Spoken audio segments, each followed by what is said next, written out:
My college years were some of the best years of my life. Don't get me wrong, I'm very happy with the life I live, but my memories of those 4 years are eternal. My advice to anyone still in college, don't take it for granted, because it definitely flies by. I went to a beach college. Our campus was literally right on the water. This story takes place while I was undergoing pledge with my pledge class. If you don't know, that's basically a full semester of initiation for everyone who got bids to the frat that semester. Most of what happens during pledge is better left undiscussed. Anyway, it was the last week of pledge before we officially became brothers. Typically, this is the week where the fraternity kicks things up a notch, so to speak. For us, it was commonly understood that at some point during the final week, we'd have to undergo the beach challenge. Here's what would happen. The brothers would drive our entire class about 12 miles down the coast on Friday night. Then we'd have an hour to finish a massive keg filled with God knows what. Then they'd walk us down to the beach, tie all of our wrists together, blindfold us, take our phones, watches, and shoes, and leave us there. We'd have until sunrise to make it back to the house. Otherwise, we'd all be dropped. To be completely honest with you, I was pretty nervous leading up to this, but there was really nothing I could do. There was nothing any of us could do. I remember it being oddly chilly the night of, but the excitement of becoming a brother and finally being done with all this nonsense was adrenalizing. The kegs were the easy part.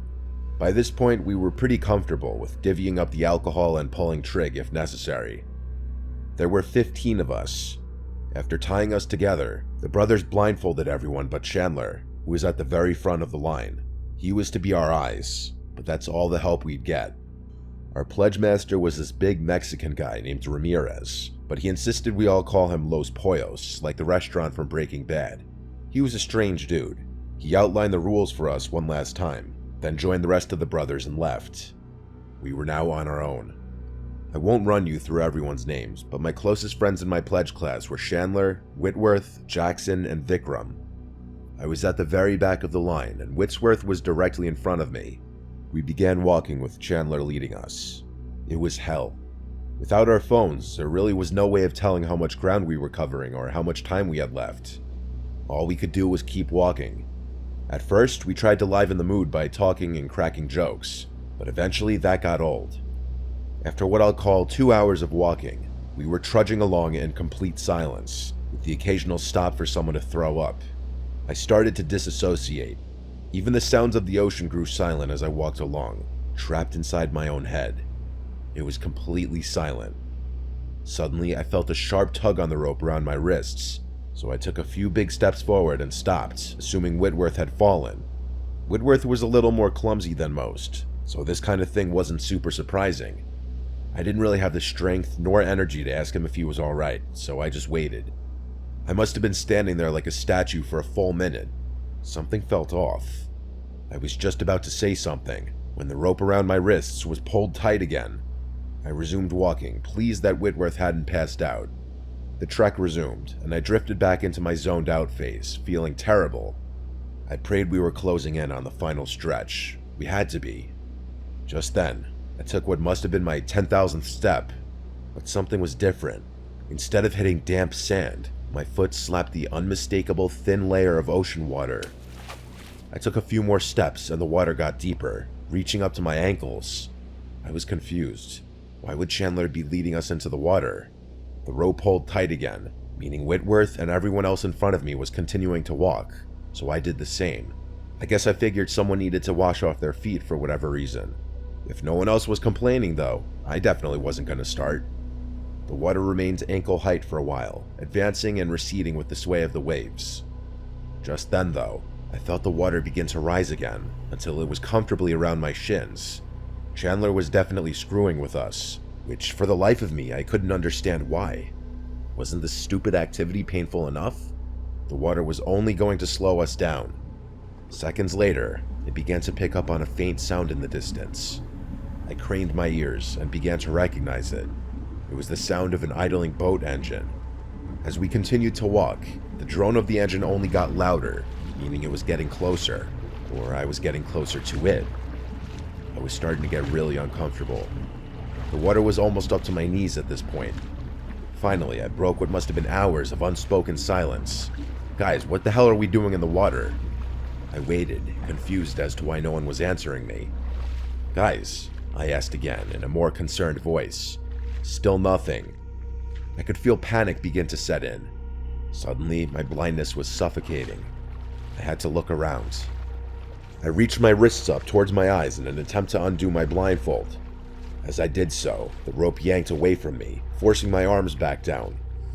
I cursed, plunging my head down towards my fingers and undoing my blindfold before the rope could be jolted away from me again. To my horror, Whitworth wasn't the one guiding me. Instead, I found myself staring at a random, middle-aged man holding the frayed end of the rope tied around my wrists. I stared in shock at the severed rope in his hand, and that's when I realized what had done the cutting. A long, rusty kitchen knife sat in his left hand. Past him, there was a boat bobbing in the water, and I could make out 3 more silhouettes towering on board.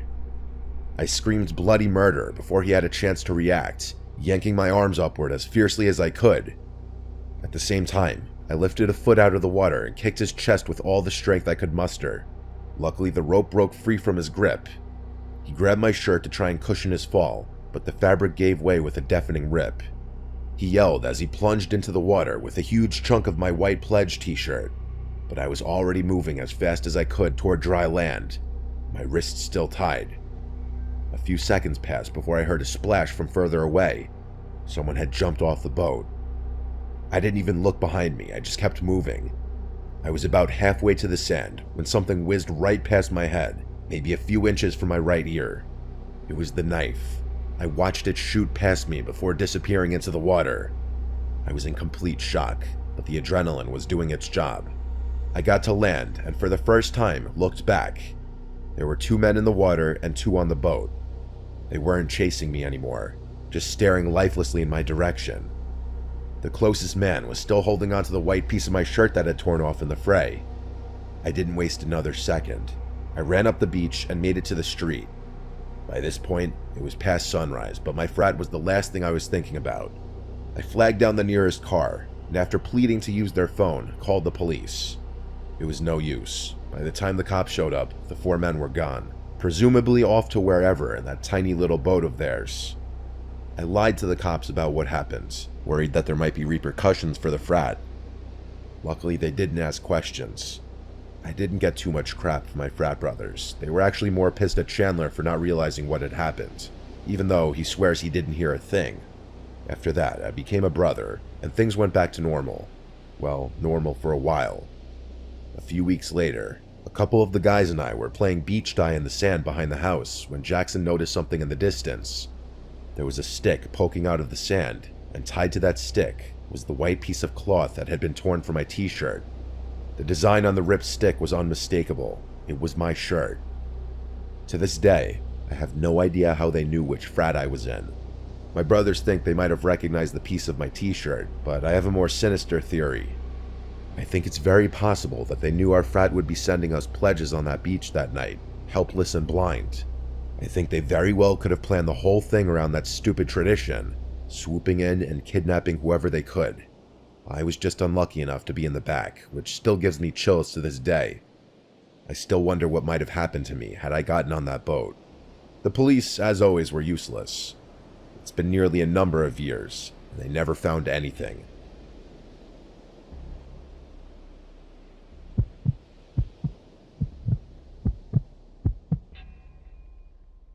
This happened to me about a year ago today, which is why I'm writing about it now. I'm a 19-year-old college student that was in the middle of joining a fraternity on my campus. I go to a big party school down south, and Greek life is taken very seriously there. For privacy reasons, I'll spare the specific details, but this particular night was my initiation, meaning the night that me and my class of 20 students would officially become brothers of the fraternity. During the process of joining, which lasts a couple of months, the brothers would make us do odd things, like blindfold us and take us to strange places. You know, typical hazing stuff. This was one of those nights. We were blindfolded and left the frat house around 10:30 p.m. The brothers took our phones and drove us to a mystery location, split between a couple different cars to make sure we all got there. On the way over, they made us try and memorize some corny song while it blasted on full volume. We always had to do these annoying tasks while blindfolded, I guess as part of the whole hazing thing. Anyway, after about 20 minutes of driving, the car stopped and I heard the doors open and close. I felt a hand grab my arm and silently usher me out of the car. We walked probably 200 feet, where I was then told to sit down and be quiet. I was sitting on grass, so I assumed we were in a field or something. I could also tell I was sitting near people because I heard them sit down, and I also heard the brothers telling each of them to be quiet. After about a minute of sitting in silence, I heard a voice speak to all of us, saying a bunch of fraternity-related things, but mostly about how we were deemed worthy of becoming a part of the Brotherhood. Then, over the course of like 30 minutes, I sat in silence, occasionally hearing the sound of footsteps and movement around me. I figured they might have been doing the final steps of initiation with each person individually, like walking them away to talk to them in private. I didn't know for sure, but being blindfolded meant I was just left to my imagination. There was a time, though, when the footsteps went away, and all I was left with were the sounds of crickets and leaves rustling through the night breeze. I began to grow uncomfortable, as it must have been like 20 minutes that I was sitting there in silence. Then suddenly, I finally heard the footsteps of one of the brothers walk up to me, and I felt a hand grab my wrist and lead me away. He didn't say a word, and neither did I. I just wanted to get it over with so I could take the stupid blindfold off. While we walked, I could feel the ground below me go from grass to more rough terrain. I could tell we were walking through a forest, as I felt branches and shrubs scrape against my body. We were walking for some time, and at one point, the blindfold became very uncomfortable around my eyes. I told him this and asked if we could stop for a second so I could adjust it. He stopped and let go of me. As I stood there rubbing my eyes from under the blindfold, I heard a deep, raspy voice say, "Take it off." I hesitated for a second, not knowing what to say. His voice threw me off as it didn't sound like a voice I recognized. Needless to say, I took it off, and what I was greeted with was not what I imagined. I was standing face to face with some tall guy dressed in all black wearing a vendetta mask. I let out a sharp yell and jumped back. A part of me thought this was just some fucked up hazing prank, but before a word could even escape my mouth, he lunged at me, yelling that he was going to take me with him. We wrestled on the ground, and I could tell that he was trying to choke me out. With all my strength, I threw him off of me, got up, and bolted in the opposite direction, using nothing but moonlight to guide my way back. My heart was beating 1,000,000 times a minute, and I kept looking back, fearing that he was following me. I eventually heard people yelling my name, and I nearly ran head-on into one of the fraternity brothers. I told him in scrambled, broken words that some random guy wearing a mask led me into the forest and tried fighting me, but before I could warn them any further, 5 or 6 of them rushed past me with flashlights looking to chase after him. One of them stayed with me to calm me down and walk me back to safety. When we made it out of the woods, I realized we were in a backyard, presumably one of the brothers' houses. I saw nearly the whole fraternity standing out on the porch, looking at us in shock. I asked them what the hell was going on. They said that since it was dark and that I was the last in line, the brother who was supposed to be escorting me somehow overlooked that I was there and completely forgot about me. They said a couple minutes later, one of them thought they saw movement in the woods, which was around the same time that they realized I wasn't in my group. I was in such shock I couldn't even be pissed about it. None of them knew who that man was, but some of the brothers speculated it could have been a brother from another fraternity. Shortly after, flashlights emerged from the trees, and I saw them running back towards us. They told everyone to get the fuck out of there and get back to the campus immediately. He didn't ask questions. They locked up the house, and one of them got on the phone with the police. The whole car ride back, I was bombarded with questions, and I answered them the best I could with my mind still racing. I wondered where that man came from, why was he wearing a mask, and what he could have been leading me to. I made up scenarios in my head, like how it could have been a brother from a rival fraternity trying to steal me before I was initiated. That doesn't explain why the brothers locked up the house and called the police, though. I didn't find out until the next day, when one of the brothers who ran after him told me what they found in those woods, and what they found was not what I expected. As they were running, they saw a light in the distance. They grew silent, and when they got closer, they realized it was a bonfire in the middle of a clearing. Standing around the fire were several people dressed in all black and wearing white vendetta masks, chanting and throwing things into the fire. One of the brothers stepped on a loud branch, causing all of the masked men to turn and face them. They froze up, like something straight out of a horror movie, the mysterious men suddenly started running in their direction. They fled and made it back, where they told everyone else to leave and call the police. It seemed as though we somehow walked ourselves into some cult ritual meeting of some sort. I couldn't sleep for many nights after, and I tried my best to rid my mind of the situation. However, something that I heard from the fraternity a few days later sent shivers down my spine. While a few of them were playing football in the backyard of that same house, they found a white vendetta mask hanging from a tree nearby. They called the police, and the cops took it for evidence and examination. I'm not sure if those guys were ever caught or if the police even made anything of it. I'm also not sure what the hell those weird people were doing in those woods. I've been thinking about this experience a lot recently, and I'm glad that I was left with nothing more than a crazy story.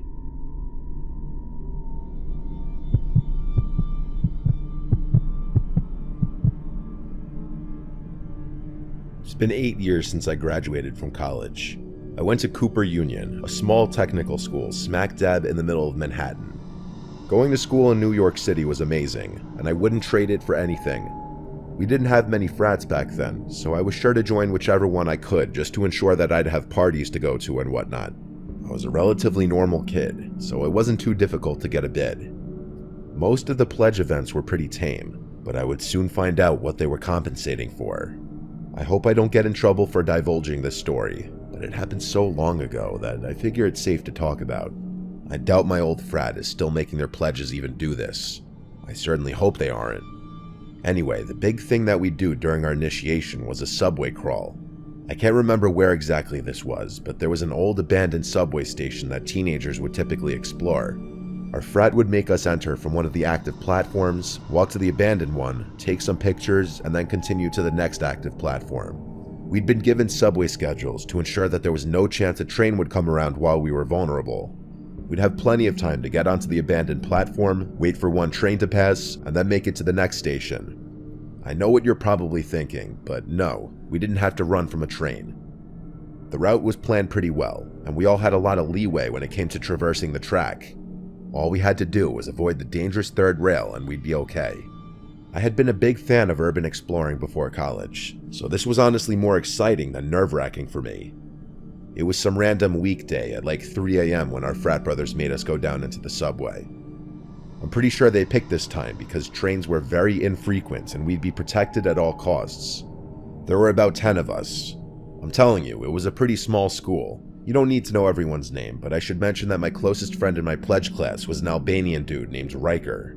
He's the funniest guy you'll ever meet. My friends and I always said he should try and do stand-up comedy. He also smoked a crap ton of pot, which is important for this story. The group of us made our way into the subway unscathed. Riker and I brought up the rear because everyone else was too scared to do so.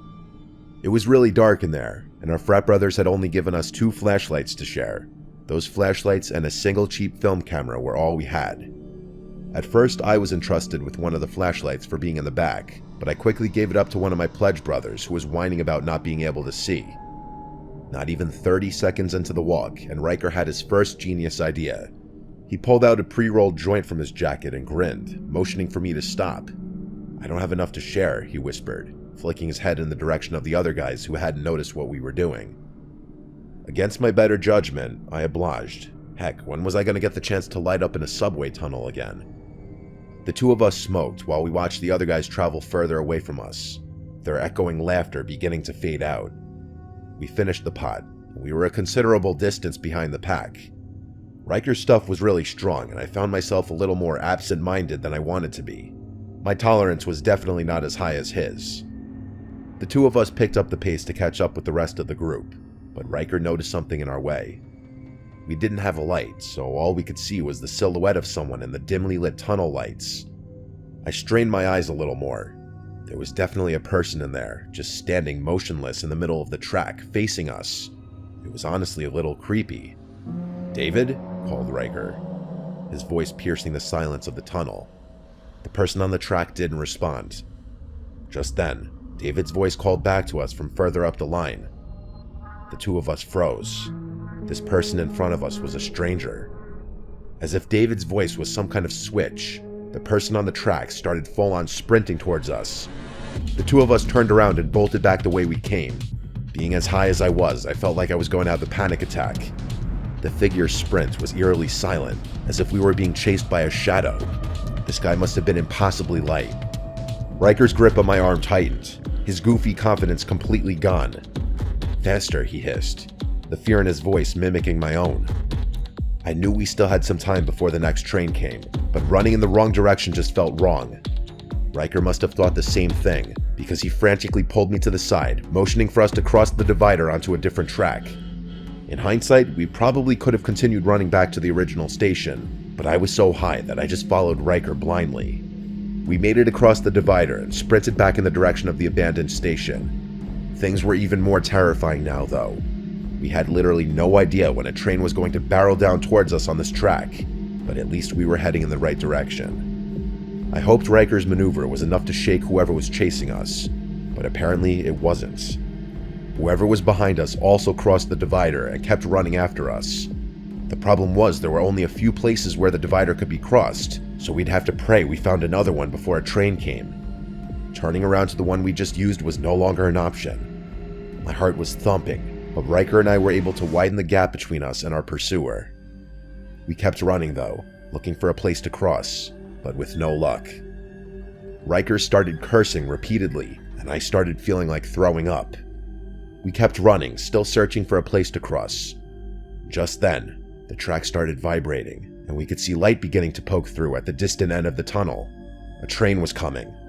We were screwed. I considered turning around and just fighting whoever was behind us, but then Riker screamed right here, running toward the divider. By some miracle, the next crossing point was right in front of us, and the two of us crossed back to the original track. We sprinted like another 30 yards and caught up with the rest of the guys who were on the platform. Riker explained the whole thing while I leaned over and threw up. Not even 30 seconds later, the train on the other track zoomed by. Riker and the rest of the guys were ready to confront whoever was chasing us. No one showed up though. We thought the worst, but just then, we heard another crazed yell from somewhere in the distance. To this day, I still have no idea how that person avoided the train. We waited for the train to pass on our track and then sprinted the hell out of there. In hindsight, Riker and I probably just encountered some homeless guy who was drugged out and might not have even posed a threat to us. The fear took over in that moment though, which I guess explains the stupid decision we made to cross over the divider. I'm sure the two of us also could have fended that guy off, but I'm glad we didn't have to.